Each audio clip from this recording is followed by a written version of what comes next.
Warahmatullahi wabarakatuh.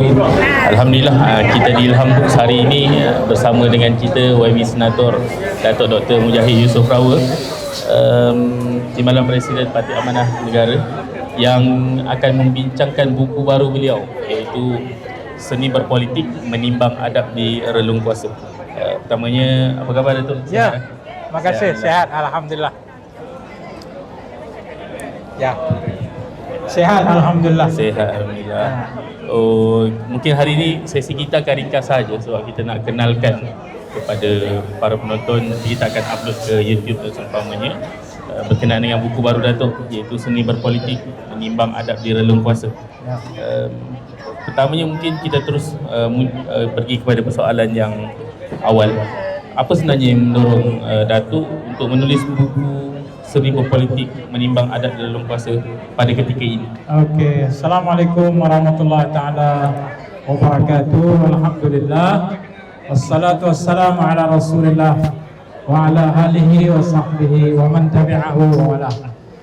Terima kasih kepada pengacara majlis dan saya mengalu-alukan para pengunjung di International Kuala Lumpur International Book Fair, yang mana ini adalah merupakan satu peluang bagi para pengunjung khususnya dan rakyat Malaysia secara umumnya dapat untuk mengambil peluang bagi mereka menimba maklumat-maklumat baru, ilmu-ilmu baru, dan juga bagi mereka mendapat perkembangan pemikiran-pemikiran khususnya di dalam ilmu kenegaraan dan juga sejarah dan berbagai. Jadi saya berada di Rurai Ilham Books pada petang ini untuk meet and greet dengan para pengunjung. Buku yang telah diterbitkan yang ada di depan ini iaitu Seni Berpolitik Menimbang Adab di Relung Kuasa. Tajuk dia agak nampak complicated sikit. Tajuk dia tu nampak macam abstrak sikit ya. Tapi hakikatnya secara mudahnya buku ini membicarakan tentang isu-isu adab. Isu-isu adab yang berkaitan dengan politik. Sebab relung kuasa itu bermakna ianya berada di dalam kita kata ruang politik. Ruang kuasa itu adalah ruang politik. Dan tercetusnya ya tadi soalan tercetusnya bagaimana buku ini telah dikarang atau diilhamkan ya, kalau boleh saya sebut. Pertama, apabila saya melihat khazanah buku-buku Islam, sangat banyak menyentuh tentang soal-soal yang mementingkan adab dalam berkuasa, ataupun disebut dalam adabus siasah. Ya, adabus siasah ataupun adab-adab dalam berkuasa, kerana politik itu, siasah itu adalah sebagai ruang untuk kita mendapat kuasa, dan oleh kerana Islam melihat bahawa kuasa itu perlu dipahami bukan sebagai satu matlamat utama, tapi kuasa hanyalah wasilah untuk menegakkan keadilan dan sebagainya. Jadi bagi memastikan bahawa nilai-nilai yang mulia itu terpelihara di dalam perlumbaan kuasa, maka kita ada di sana perbahasan tentang adab-adab. Itu dari situlah mulanya satu cetusan idea untuk saya mengarang buku ini, kerana melihat bahawa dalam politik hari ini hilang benda itu. Tak ada adab-adab, tak ada. Jadi adab-adab untuk merebut kuasa di dalam politik, baik dalam parti politik, baik sebagai ahli-ahli politik, seolah-olah kekeringan nilai-nilai ini yang disebut sebagai adab-adab politik. Jadi berpandukan kepada latar ini dan realiti yang kita terpaksa hadapi dengan kerana orang-orang politik, ya. Saya juga adalah orang politik, ya. Kerana orang-orang politik, maka saya merasakan tiba masanya dalam kita menggarap persoalan adab ini, kita meletakkan satu garis panduan bagaimana adab itu perlu dihayati. Dan saya tertarik dengan bacaan sorotan buku-buku yang saya baca, antara lainnya ialah Adabud Dunya wa Din, oleh Abul Hasan Al-Mawardi. Abul Hasan Al-Mawardi menulis satu buku namanya Adabud Dunia wa Din, ada adab dunia dan agama, di mana di dalam buku itu menerangkan dan menegaskan tentang satu isu besar, bagaimana dalam konteks kita bernegara, kita memerintah, bagaimana dalam konteks kita menyusun kepentingan dunia ini perlu kepada adab-adab, perlu kepada panduan-panduan adab. Jadi bila panduan-panduan adab ini telah dihuraikan dengan panjang lebar oleh Abul Hasan Al-Mawardi dalam bukunya itu, bila saya terbaca maka saya merasa terinspirasi betapa kita perlu untuk olahkan ya semua perbahasan di dalam kitab-kitab Turath ini kepada bahasa yang boleh dipahami oleh orang ramai. Dia bukanlah satu terjemahan, tetapi dia lebih kepada inspirasi kepada tajuk buku yang besar ini. Maka terhasillah apa yang ada di depan kita hari ini, iaitu menimbang adab ya di seni berpolitik, menimbang adab dalam relung kuasa. Semoga para pembaca boleh menilai segala khazanah ilmu yang ada di dalam Turath Islam ini dipermudahkan bahasanya dan dihuraikan dalam konteks negara, dalam konteks politik hari ini, dalam konteks kepartian hari ini, supaya mereka dapat jadikan ini sebagai panduan bagaimana cara kita berpolitik. Dan saya nak ingatkan kepada orang ramai juga, buku ini bukan hanya untuk orang politik, walaupun orang politik paling utama kena baca buku ini, tetapi yang ditujukan juga ialah kepada umum. Maksudnya apabila mereka membaca buku ini, mereka dapat membuat penilaian mana orang politik yang betul-betul, mana orang politik yang menggunakan politik ini untuk kepentingan diri, apa ciri-ciri orang politik yang kita nak mengikut piawaian yang diletakkan dan ditetapkan oleh syariat kita, apa piawaian yang perlu kita jauhi. Jadi orang awam pun dapat manfaat dari sudut mereka boleh menilai ahli-ahli politik yang ada di hadapan mereka melalui pembacaan buku yang bertajuk Seni Berpolitik Menimbang Adab di Relung Kuasa. Itulah latar sedikit tentang buku ini. Baik, saya yakin juga Datuk menulis ni berdasarkan pengalaman lama Datuk sebagai seorang aktivis, kemudian sebagai seorang ahli politik, sebagai pembangkang, kemudian jadi kerajaan, kembali semula menjadi pembangkang, kembali semula menjadi kerajaan. Apa sebenarnya pelajaran paling besar yang Datuk Seri dapat tentang kuasa? Ialah saya menulis buku ini bukan sekadar bentuk akademik lah. Ya, kita membaca buku-buku falsafah adab, kita membaca buku-buku falsafah siasat, kita membaca buku-buku tentang pemerintahan, kita membaca buku tentang orang kata apa, keperluan kuasa dan sebagainya. Tetapi berbeza dengan apa yang saya garap dalam konteks hari ini ialah pengalaman yang telah kita lalui di medan, yang mana di dalam pengalaman ini apa yang kita baca dalam buku itu kita praktikkan di dalam kita punya pengalaman sebagai ahli politik yang juga terlibat langsung dalam kuasa. Jadi menggabungkan apa yang kita baca, menggabungkan apa yang kita lalui, maka lahirlah satu pemahaman yang lebih bersifat praktikal. Yang mana kalau kita tengok dalam buku ini, sifat praktikal yang kita maksudkan di sini adalah sifat yang kita memahami kerangka kuasa yang ada dalam negara ini.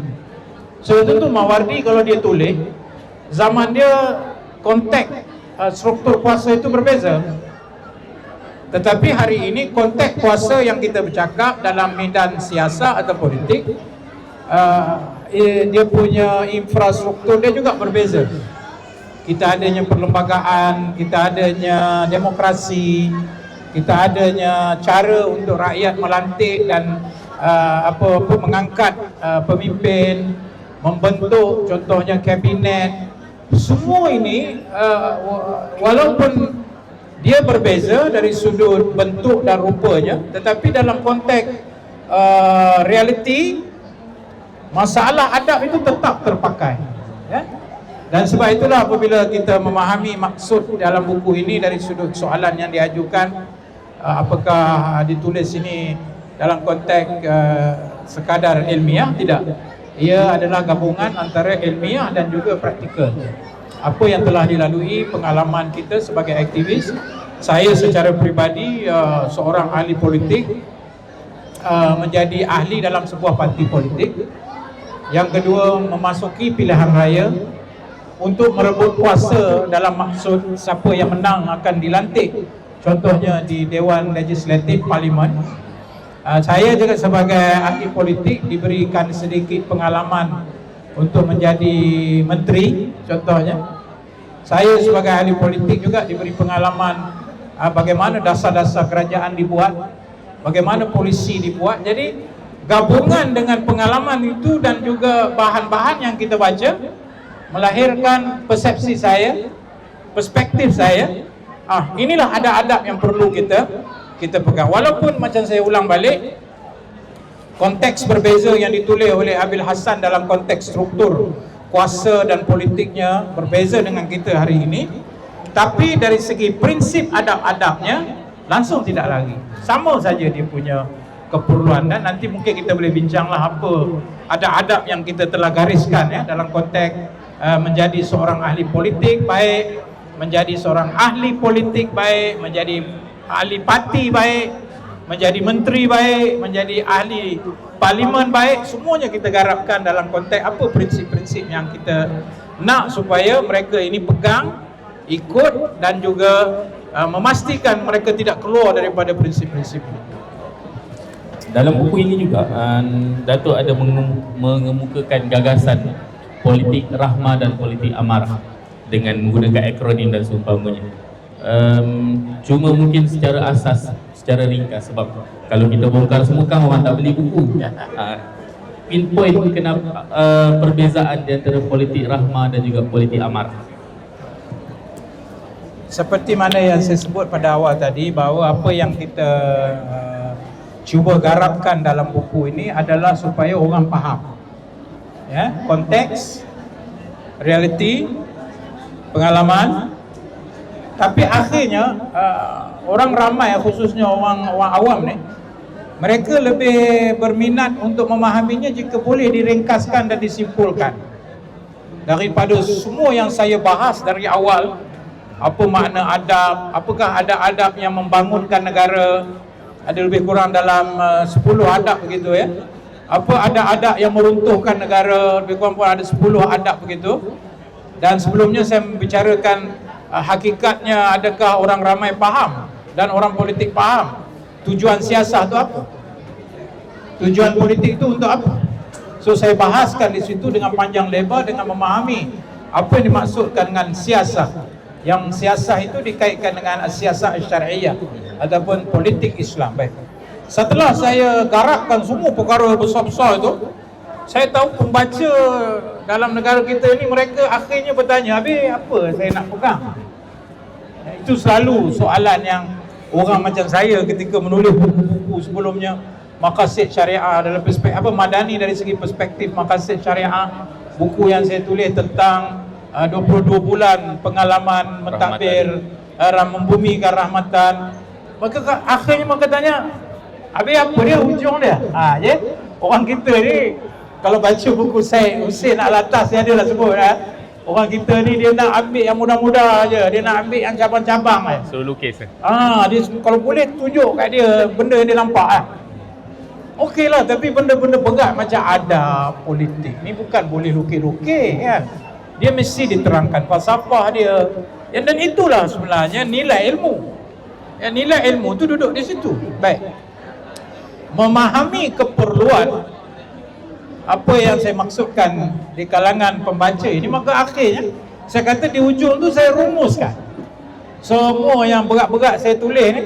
saya rumuskan kepada dua akronim, yang mana di dalam akronim itu, iaitu pertama rahmah, yang saya letak di dalam kategori yang membangunkan, rahmah, dan satu lagi amarah, dalam kategori yang meruntuhkan negara, gara-gara ahli politik yang tidak bertanggungjawab. Baik, maka disitulah saya ringkaskan dalam bab-bab awal tentang semua isu-isu yang berkaitan dengan kurangnya adab orang-orang berpolitik, biadabnya orang politik, ya.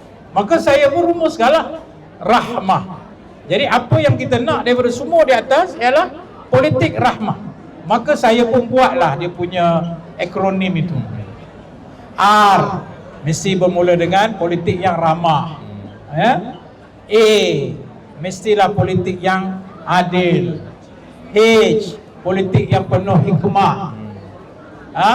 M politik yang penuh muafakat, ya. A politik yang adil, ya. Dan akhirnya H politik yang hormat. Jadi bila orang malas nak baca yang depan-depan falsafah lah, apa yang meruntuhkan banyak, maka dia baca rahmah tu, oh ini yang dimaksudkan yang kata adab ni. Bahagian kedua. Bahagian kedua, supaya orang faham, biar dia boleh pegang. Ya, saya cek balik, dia boleh pegang. Dan satu lagi yang untuk kita nak letakkan perspektif yang meruntuhkan, maka saya mencadangkan ataupun saya membawa konsep politik amarah. Apa itu amarah? Amarah pun saya kena tengok balik, ya. Saya pun tak apa nak ingat sebab amarah ni susah sikit. Okey. So politik amarah. Apa politik amarah? Politik yang bercanggah dengan rahmah tadi. Politik amarah ini akronim dia bermula dengan A. Orang yang tidak beradab, orang-orang politik yang kita anggap tidak beradab, orang yang memegang tampuk kuasa yang tidak beradab ataupun biadab dalam istilah bahasa Melayunya, nombor satu perangai yang paling buruk ialah A, angkuh. Itu yang bermula amarah, A, angkuh. Segala maksud yang meruntuhkan, ya, dalam politik, dalam bernegara, pemimpin-pemimpin politik, pemimpin-pemimpin negara, nombor satu yang meruntuhkan ialah sifat angkuh. Apabila ada sifat angkuh, tak adalah sifat berendah diri, tak adalah sifat ramah, tak adalah sifat dia ini nak dengar pandangan orang dan sebagainya. Amarah M itu apa? Mungkir. Sebab kita tahu, bila bertanya tentang orang politik, nombor satu dia kata orang politik ni bohong. Pasal apa? Cakap lain, buat lain. Atau janji ini tapi tak buat. Maka sifat kedua yang menggambarkan hancur dan rosaknya sesebuah negara kalau ada orang-orang politik yang begini ialah dia mungkir. Dan saya terang di dalam bab sebelum itu besarnya satu adab, iaitu memungkiri janji, tidak memenuhi janji dan sebagainya. Satu lagi itu ialah amarah. Orang politik ni kadang-kadang dia, orang kata apa, sifat amarah dia itu dia merugikan masyarakat. Dia nak marah atau dia menjadi kuasa yang ada pada dia sebagai sifat dendam. Dia nak perkenakan musuh dia nak tindaskan musuh dia. Maka sifat amarah ni sangat-sangat berbahaya dalam diri ahli-ahli politik kerana dia menghalang sifat hikmah, ya, yang perlu ada di kalangan orang-orang politik. Saya kena cek balik ni, ya. Saya pun tak ingatlah saya tulis. R, ya. Yang amarah tadi R, sifat rakus. Kita tahu orang politik banyak yang terlibat dalam rasuah contohnya. Orang politik banyak terlibat dalam salah guna kuasa. Orang politik salah guna kedudukan. Orang politik jadikan kedudukan dia untuk kepentingan. Kenapa semua ini berlaku? Sebab rakus. Dia rakus nak cepat naik, dia rakus nak jadi kaya, dia rakus nak gunakan kesempatan dia sebagai apa saja kuasa yang ada untuk dia menggunakan kerakusan itu, bersikap rakus untuk kepentingan diri dia. Jadi ini sifat yang sangat meruntuhkan. Anaya. Ini mungkin perkataan ramai orang tak guna dalam bahasa kita. Kalau orang utara dia kata penaya. Penaya. Anu penaya apa ni kan? Penaya Asal dia bahasa kita ialah anaya. Anaya ini apa? Aniaya ni berlawanan dengan sifat adil lah. Zalim ni anaya lah. So, orang-orang politik yang salah guna kuasa menganiayai orang-orang yang di bawahnya, menganiayai mandat yang telah diberikan kepadanya, menganiayai tanggungjawab yang telah diberi. Semua itu termasuk di dalam bab anaya. Dan yang terakhirnya adalah ini perangai dalam diri manusia, iaitu hasad. Ya, kita tahu perangai hasad ni bukan mesti orang politik aja. Orang awam pun banyak perangai hasad kan. Tapi bagi orang politik, sifat hasad dia itu lebih bahaya sebab sifat hasad dia itu menyebabkan kesan yang besar kepada orang ramai. Bukan kata hasad tu bagus dah, hasad semua tak bagus. Hasad ni sifat yang dikeji Tetapi hasad bagi orang awam mungkin hanya melibatkan persaingan dia di tempat kerja. Hasad mungkin sifat keji dia kepada sesama jiran. Hasad mungkin sifat keji dia kepada keluarga dia. Tapi bila seorang ahli politik bersifat hasad, apabila seorang ahli politik ada dalam dirinya hasad dengki itu kesannya boleh merosakkan seluruh masyarakat.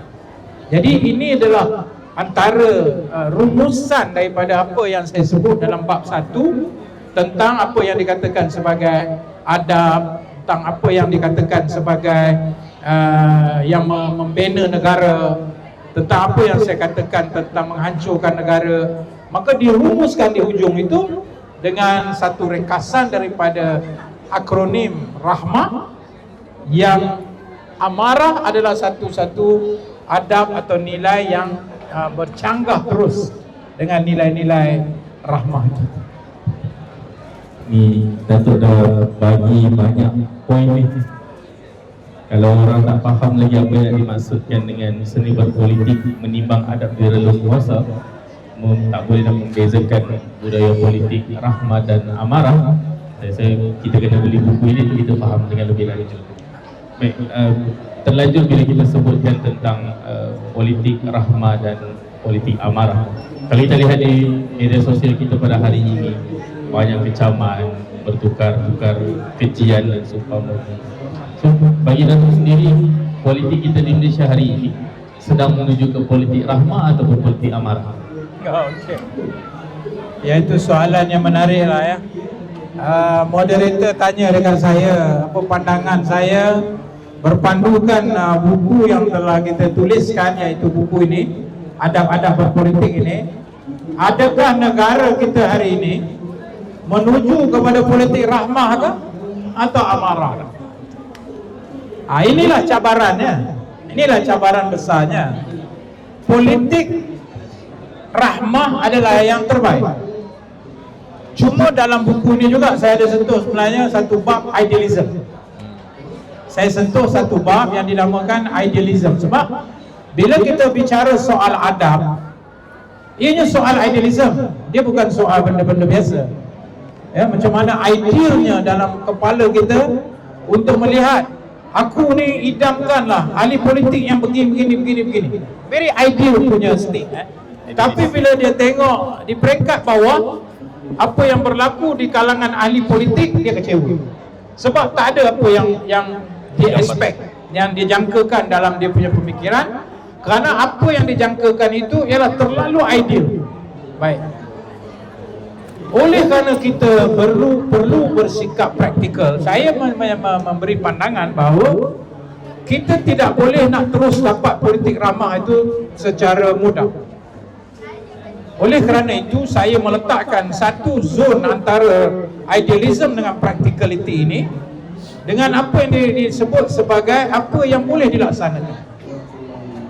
Macam mana cara untuk kita laksanakan? Ini bukan bermakna politik kita semuanya rosak, tidak. Saya menyentuh dalam buku ini, kalau dibaca nanti dalam bahagian kedua lah, saya menyebut tentang praktikalnya atau kaedah macam mana kita nak bawa politik ramah bukanlah satu benda yang kita rasa tak boleh bawa. Satu infrastruktur yang ada di dalam konteks kuasa hari ini telah pun memberikan kita satu, orang kata apa, asas yang kukuh untuk tidak berlaku perkara-perkara yang kita cuba hindari. Pertama, dari sudut konteks kenegaraan itu sendiri, dari sudut perlembagaan persekutuan itu sendiri, dari sudut check and balance, ya, sudah ada sebenarnya.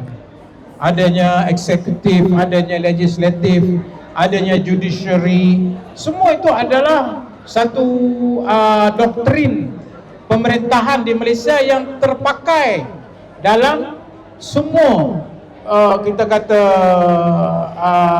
cara pemerintahan itu dilaksanakan. Yang kedua, saya menyebut tentang demokrasi. Demokrasi itu adalah peluang untuk kita memastikan kalau idealisme yang diinginkan oleh orang ramai nak melihat ahli-ahli politik yang rahmah, dia diberi peluang untuk memilih siapa yang dia mahu jadi pemimpin.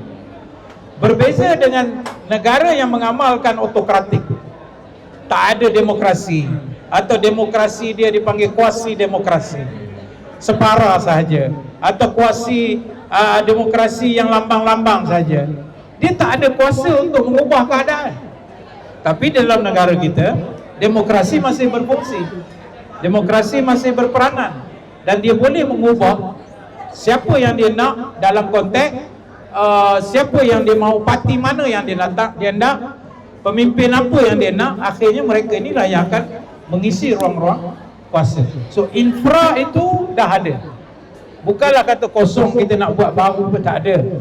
Cuma ada cumanya, dalam konteks practicality, parti-parti politik pun kena berubah.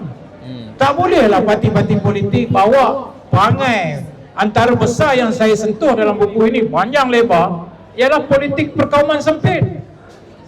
Politik yang menggunakan kaum untuk satu pahaman sempit, menimbulkan kebencian sesama rakyat, menggunakan pemikiran perkauman sempit, permusuhan sesama rakyat. Tak boleh lah. Benda ni kena parti-parti politik kena fikir lah. Dan yang kedua, saya panjang lebar saya sebut menunggang agama. Ada pihak yang menunggang agama untuk kepentingan politik. Agama itu dijadikan sebagai bahan untuk mereka mempengaruhi orang ramai, bukan untuk membela agama, tetapi lebih kepada nak pastikan dia boleh main emosi orang ramai untuk dia berkuasa. Dan yang paling mudah untuk kita gunakan emosi orang, guna agama. Jadi selagi kita tidak ubah, parti-parti politik tidak ubah pendekatan mereka, maka politik rahmah ini akan menghadapi satu cabaran yang besar. Jadi bermakna, apa yang saya andaikan dalam konteks politik rahmah hari ini ialah kita memerlukan parti-parti politik yang berpandukan kepada politik nilai. Dan ini digarap dalam bahagian buku ini. Bab saya tak ingat berapa, tapi ada menyebut tentang politik nilai, di mana dalam politik nilai ini kita berbicara tentang keadilan, kita berbicara tentang kesaksamaan, kita bicara tentang hormat menghormati, kita bicara tentang perlembagaan, kita bicara tentang prinsip undang-undang. Inilah yang dikatakan rahmah ni. Kalau kita masih guna politik perkauman sempit, politik menunggang agama, dia jadi amarah. Dia akan jadi hasad, dia akan jadi angkuh, dia akan jadi mungkir. Jadi kalau ditanya kepada saya, berpandukan kepada buku yang ada saya harap para pengunjung boleh membelinya supaya mereka lebih memahami apa yang saya maksudkan, ialah kita merasakan bahawa masa depan politik rahmah berpandukan kepada politik nilai dan prinsip dengan yang kita cadangkan, iaitu seni berpolitik menimbang adab di dalam kuasa.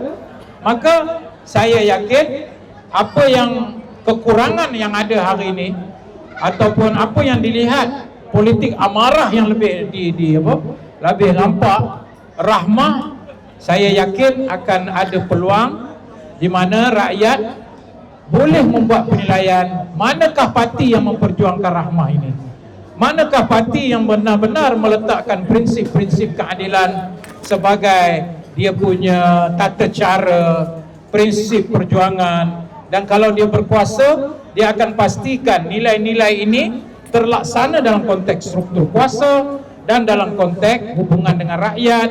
Mandat yang diberikan tidak akan dimungkiri dan sebagainya. Jadi bagi saya, insya-Allah dengan adanya buku ini dan dengan struktur yang telah tersedia ada dalam negara kita dan kemunculan idea-idea politik rahmah, idea-idea politik yang ada nilai, idea-idea politik yang berprinsip, saya yakin politik rahmah satu hari akan menjadi pilihan rakyat untuk memastikan negara ini ditadbir dengan penuh orang kata bertanggungjawab dan berprinsip serta bernilai. Baik.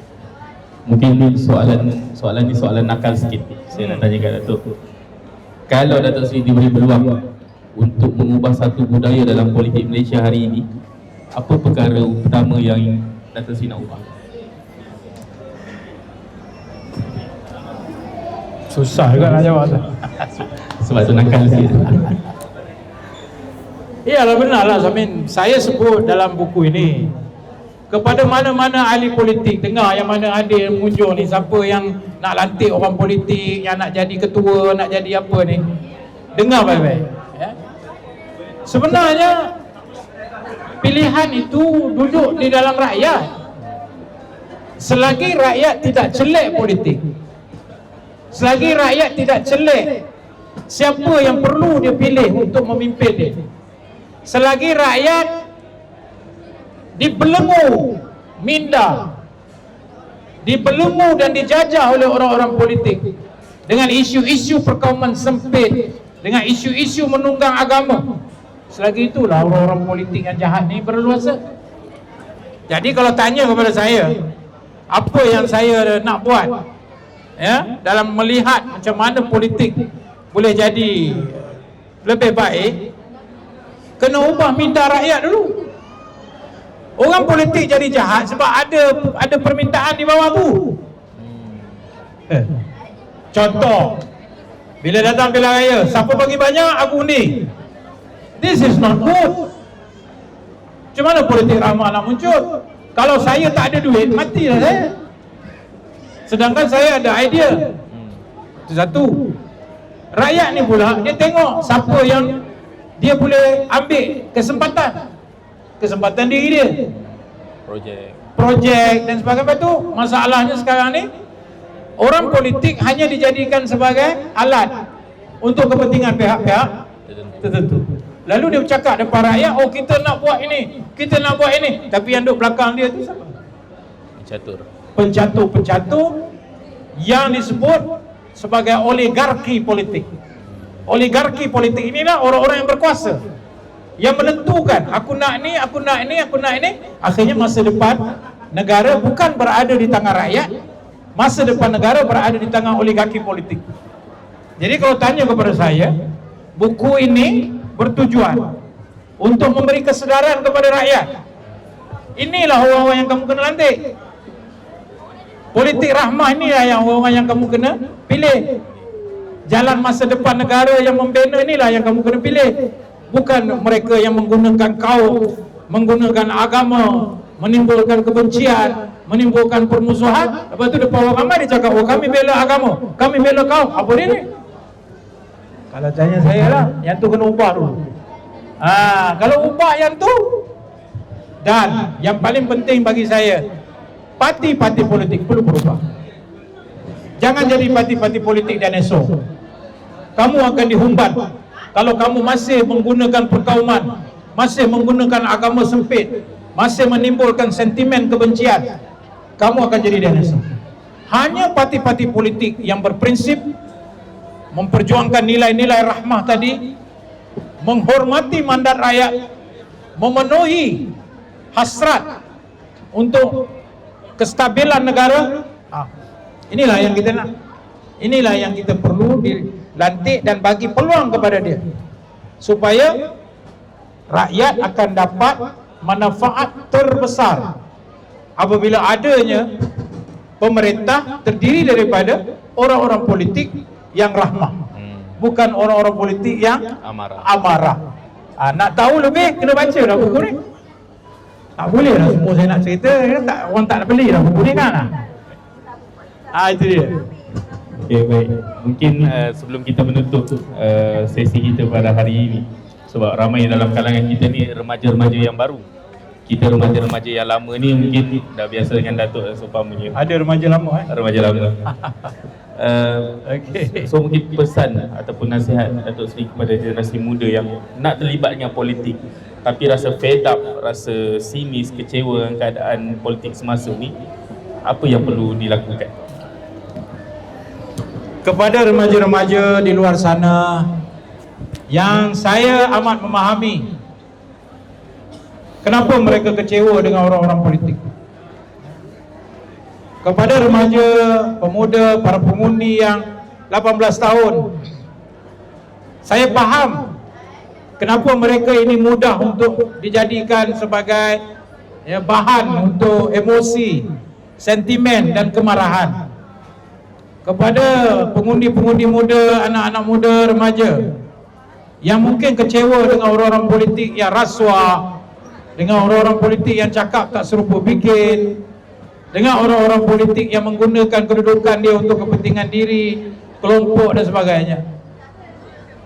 Saya memahami semua itu sebagai satu masalah, kerana kekecewaan itu jika tidak dirawat, jika tidak diubati, yang akan berlaku ialah orang-orang muda ini akan meluahkan amarah dia itu, akan meluahkan kemarahan dia itu, dan dia meletakkan semua orang politik sama saja. Ini satu bagi saya yang tidak tepat lah. Saya yakin bukan semua orang politik sama. Ini anak muda kita di belakang ni, bukan semua orang politik sama. Macam mana nak tahu sama ke tak? Bacalah buku ni. Macam mana saya nak bagi keputusan kalau tak baca buku? Dia bukan macam instant mi, bukan macam Maggi mi. Dia kena baca. Dan kita tahu masyarakat, generasi yang celik ilmu lah yang akan menentukan masa depan negara, bukan generasi yang boleh diperkotak-katikkan kepala dia mana nak, tak boleh. Jadi bagi saya, nasihat saya kepada anak-anak muda, nombor satu, masa depan negara di tangan anda. Oleh kerana kuasa besar ini ada pada anda, jangan sia-siakanlah. Jangan sia-siakan dengan amarah, jangan sia-siakan dengan tak ada celik politik, tak tahu apa itu politik, ikut dan saja. Ataupun kita mengulangi generasi yang dulu, berapa aku dapat duit, itulah yang aku sokong. Saya rasa ini tidak membantu. Sebab itu saya nasihatkan kepada anak-anak muda, nombor satu, perlu celik ilmu dan celik politik, dan pilihlah dengan penuh hikmah. Kekecewaan dan kemarahan semata-mata tidak akan membantu apa-apa. Yang akan membantu ialah ilmu. Yang akan membantu ialah cara kita memahami realiti.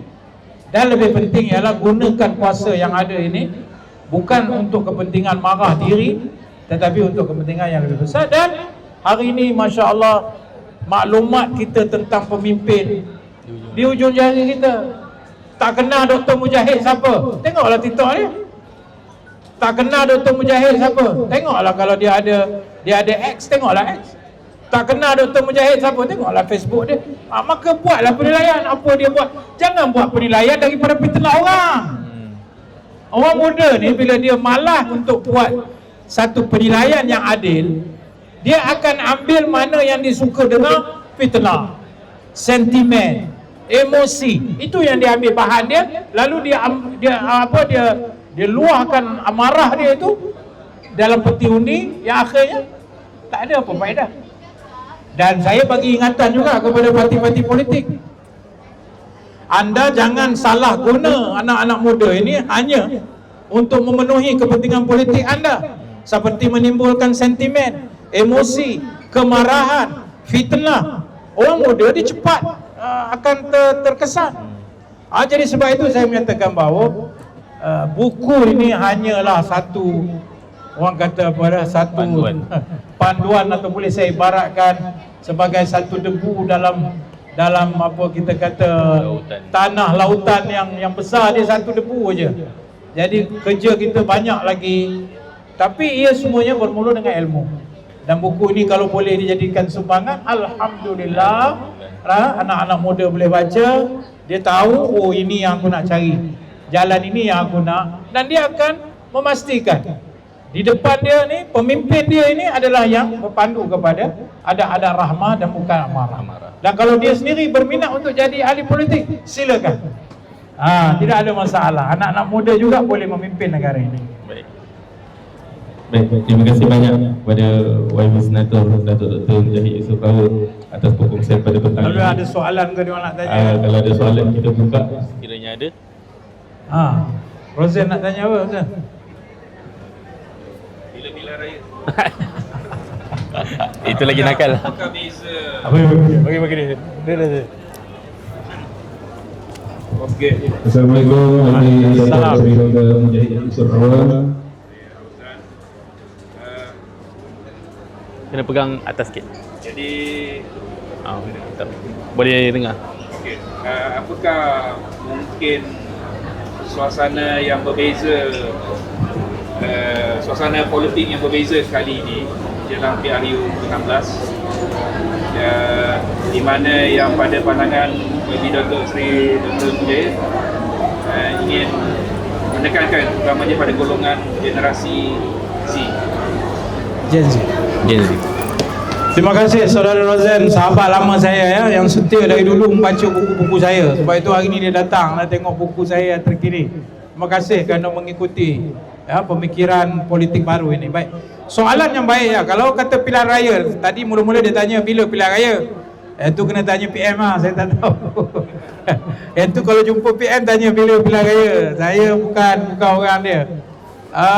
Adapun tentang bagaimana hala tuju anak-anak muda, ya, khususnya pengundi-pengundi muda dalam pilihan raya akan datang, dari segi kita nampak landscape politik kita jadi berbagai lah ni.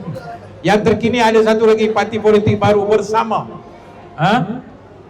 Tak tahu ke depan ni Zainuddin Hamzah pun dia kata dia nak buat parti politik yang baru juga, atau apa nama, wallahu alam lah kan. So muda masih lagi lah, masih ada lagi ya.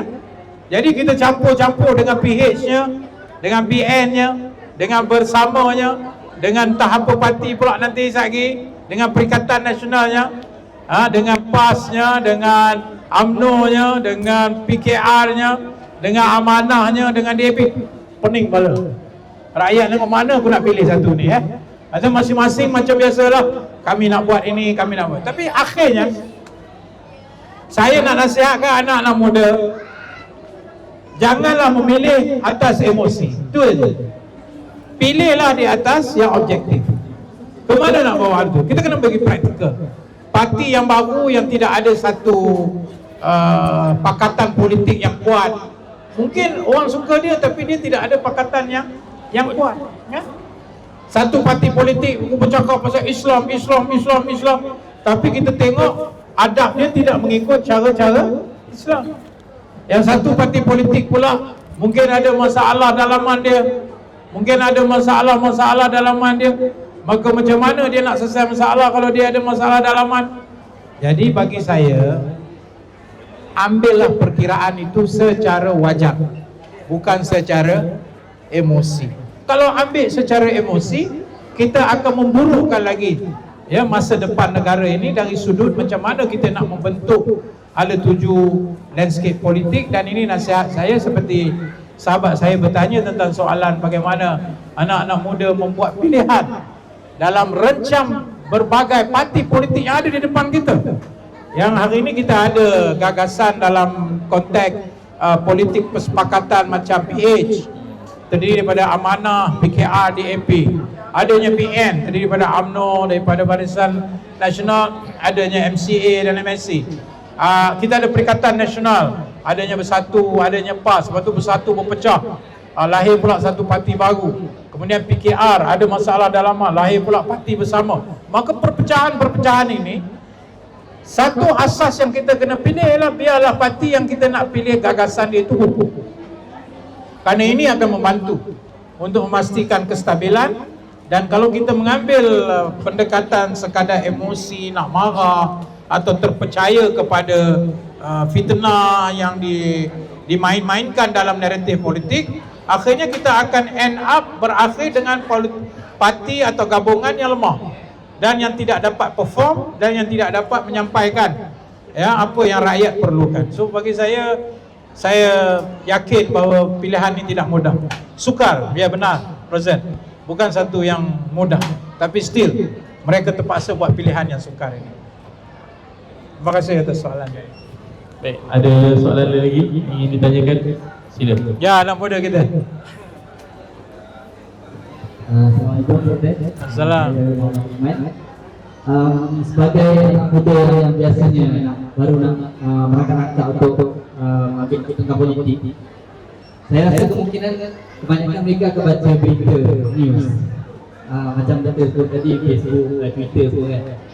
Tapi mungkin yang jadi masalah dalam macam Dr. cakap dia akan ada undi-undi yang dibayar oleh pihak kapitalis dan dia juga boleh jadi ada berita juga. So saya risau apabila di dalam social media, dalam news itu, dalam media-media yang akan menjadi keberadaan dalam fitnah tu. Kalau tanya Tuan Badan, belum tentu dia akan mengaku. Kalau benda itu tentang guru, dia tak akan mengaku benda itu benar. So macam mana untuk anak-anak muda yang mengambil tahu pemuda-pemuda media, dia nak menilai berita tu, ketulinan berita, kebenaran berita, sebab boleh jadi yang harus berdata tu sebenarnya benar. Terima kasih. Oh, soalan yang baik daripada anak muda kita. Terima kasih. Tapi saya selalu nampak juga dia ni rajin baca ni. Dia suka tengok buku, dia suka baca ni. Bagus. Okey. Anak muda kita tanya ni, yang para pengunjung kena dengar ni. Dia hasrat anak muda ni. Dia tanya dekat saya, dia kata kalau pilihan raya dari segi macam mana anak muda nak buat dia punya penilaian. Banyak sangat sumber-sumber yang ada dalam TikTok, dalam TV, dalam apa, dan bagaimana dia nak buat penilaian ni yang akan menentukan nanti cara dia untuk mengundi siapa yang dia nak memilih, parti mana yang dia nak memilih. Ini soalan yang saya kira sangat bersifat Gen Z, betul lah. Thank you for that question. Betul-betul Gen Z, betul. Sebab Gen Z ni dia tak bawa apa-apa, orang kata apa, baggage lah. Ya, dia tak bawa apa-apa beban di belakang dia macam, tak tahulah remaja tua ni.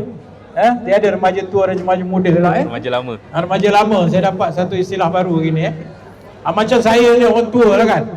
Package ni banyak sangat belakang ni, package ni banyak ni. Kita lagi reformasi, tak reformasi, tone tak tonnya, BN, UMNO-nya, PAS-nya, banyak sangat belakang ni. Gen Z dia tak peduli semua ni. Apa masalah kau cerita buat reformasi ke, kau cerita buat BN ke, kau cerita buat apa, aku tak ada kena-mengena dengan benda itu. Akhirnya mereka akan pergi ke mana? Yang dia selalu dia tengok dalam social media, dia akan tengok influencer ni akan bagi pandangan dia lebih tertarik di situ daripada nak dengar Dr. Mujahid contohnya kan. Contoh ala orang tua ni dah cakap apa, dia pun sama je contohnya kan. Tapi dia nak dengar daripada aliran pemikiran yang lebih bebas, aliran pemikiran yang di luar kotak, aliran pemikiran yang mungkin lebih apa aku dapat pandangan dia ni kebaikannya untuk aku sebagai Gen Z contohnya. Dan bukan memburukkan keadaan, tetapi peluang untuk dia dapat maklumat tu terlalu banyak. Tak macam zaman saya dulu. Zaman saya dulu nak dapat ilmu politik, nak dapat maklumat politik, kena pergi dengar ceramah. Pergilah dengar ceramah PAS, pergi dengar ceramah UMNO, pergi dengar, okey, buat perbezaan. Paling-paling TV3, paling-paling baca surat khabar utusan Malaysia. Maka di situlah kita nampak apa. Dan satu lagi mungkin persekitaran keluarga. Kalau keluarga kita itu contohnya orang politik yang menyokong parti tertentu, kita terpengaruh lah. Mak ayah kita akan cerita begini-begini, begini-begini. Baik, tapi hari ini Gen Z, depan dia ada macam-macam. Depan dia ni ada TikTok sebab apa dia orang suka TikTok? Sebab TikTok ni dia tak panjang. Paling lama tu 7 minit tu panjang lah tu 3 minit, 4 minit dia dah boleh buat satu stand dia tentang sesuatu. Cuma saya menasihati kepada Gen Z, macam ditanya oleh anak kita tadi, apa saja maklumat yang kita dapat, buatlah orang kata second opinion. Jangan ambil satu aja. Dengar pula apa Dr. Mujahid kata pula dalam hal ni. Dengar pula apa Anwar Ibrahim kata apa. Rafizi kata apa. Jangan meletakkan aku tak ada lah, orang lain aku ni ya. Itu saya tak boleh kata apa kan. Itu dia punya choice. Tapi kalau secara objektif untuk kita membuat pilihan yang terbaik, ialah kita kena buat berbagai perbandingan lah. Satu isu tu pandangan ni bagaimana, satu isu ni pandangan ni bagaimana, satu isu ni bagaimana dia punya perspektif, akan kita fahami bahawa berbeza-beza. Ini yang saya kata, kalau Gen Z itu celik ilmu, Gen Z itu celik politik, dia akan pilih yang terbaik. Saya bukan nak doktrin suruh pilih parti ni. Saya kata Gen Z tak main dah tu. Gen Z dia ada peluang untuk dia membuat penilaian dia sendiri sebab sumber dia terlalu banyak. Dan anda boleh bantu Gen Z seperti anda, beli buku ini dulu, baca buku ini dulu, baru kita akan boleh buat penilaian mana yang membangunkan negara, mana yang meruntuhkan negara. Dan itu sangat penting bagi aku sebab akulah yang akan mendapat polisi-polisi ini. Kalau betul baguslah. Kalau aku salah pilih, aku nak buat macam mana, kena tunggu 5 tahun pula. Okey ya. Thank you. Okey, baik. Kiranya tak ada soalan lagi. Okey. Kita ucapkan terima kasih banyak kepada yang bertanya, yang sudi datang, sudi mendengar. Terima kasih. Tuan-tuan dan puan boleh dapatkan buku terbaru bagi Senator Dr. Mujahid dengan harga istimewa 10% diskaun. Kita berikan khusus waktu biasa buku ni RM40.50 sahaja. So insyaAllah terima kasih banyak YB. Boleh tanda tangan kalau saya ada. Boleh tanda tangan. YB ada di sini nanti. Siapa yang sudi boleh datang insyaAllah. Terima kasih banyak. Terima kasih. Okay. Terima kasih banyak. Sama.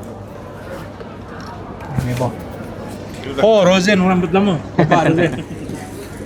Ini betul-betul peminat dia.